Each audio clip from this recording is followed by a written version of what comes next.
यह कहानी एक छोटे से शहर की है जहां जिंदगी बहुत तेज नहीं चलती। सुबह सुकून से शुरू होती हैं और शामें धीरे धीरे ढलती हैं। इसी शहर में एक दिन आरव आया। आरव ज्यादा बोलने वाला इंसान नहीं था। वह लोगों को ध्यान से देखता था, उनकी बातों को महसूस करता था। उसकी आंखों में हमेशा कुछ अधूरा सा रहता था, जैसे कोई कहानी जो अब तक पूरी नहीं हुई। उसी शहर में रहती थी मीरा, हंसमुख, जिंदा दिल और सबको अपनापन देने वाली। लेकिन उसके दिल के भीतर एक पुराना दर्द था। उसने कभी सच्चे दिल से प्यार किया था और बदले में सिर्फ इंतजार और टूटन मिली थी। इसीलिए उसने खुद से वादा कर लिया था कि अब वह प्यार से दूरी बनाए रखेगी। आरव और मीरा की पहली मुलाकात एक पुरानी किताबों की दुकान में हुई। दोनों एक ही किताब ढूंढ रहे थे। जब उनके हाथ एक साथ उस किताब पर पड़े तो दोनों ने एक दूसरे की तरफ देखा। वो पल छोटा था लेकिन कुछ अलग था। ना कोई बड़ी बात हुई, ना कोई वादा, बस एक अजीब सा एहसास जो मन में रुक गया। धीरे धीरे मुलाकातें बढ़ने लगी।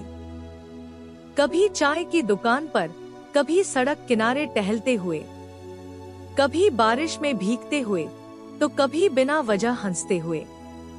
आरव ज्यादा बोलता नहीं था, लेकिन मीरा को उसकी खामोशी समझ आने लगी थी। मीरा जब हंसती थी तो आरव बस उसे देखता रह जाता था। उसे एहसास हो चुका था कि यह दोस्ती से कहीं ज्यादा है। लेकिन वह डरता था कि अगर उसने दिल की बात कह दी तो कहीं यह सब खो न जाए। मीरा भी सब समझती थी। वह भी जानती थी कि आरव उसे पसंद करता है, लेकिन उसने भी कभी सवाल नहीं किया, क्योंकि वह फिर से टूटने से डरती थी। वक्त बीतता गया। खामोशी प्यार में बदलती चली गई। और फिर एक दिन सब बदल गया। एक शाम आरव बहुत चुप था। मीरा ने पूछा तो उसने बताया कि उसे शहर छोड़कर जाना पड़ेगा। काम, जिम्मेदारियां और जिंदगी की मजबूरियां उसे कहीं और बुला रही थी। मीरा ने कुछ नहीं कहा, लेकिन उस रात दोनों ही सो नहीं पाए। जो बातें कभी कहीं नहीं गई, वही सबसे ज्यादा चुभ रही थी। अगले दिन स्टेशन पर भीड़ थी। ट्रेन आने ही वाली थी। दोनों आमने सामने खड़े थे, लेकिन शब्द कहीं खो गए थे। ट्रेन की आवाज सुनाई दी।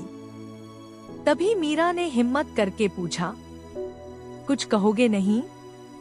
आरव ने उसकी तरफ देखा। उसकी आवाज कांप रही थी, लेकिन इस बार वह रुका नहीं।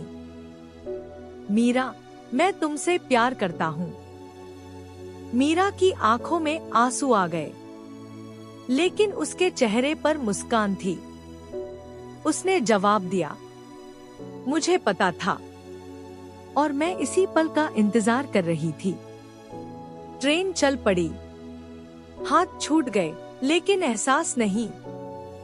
आरव धीरे धीरे दूर होता जा रहा था और मीरा उसे देखते हुए वहीं खड़ी रही। ट्रेन ओझल हो गई, लेकिन मीरा अब भी उसी जगह खड़ी थी।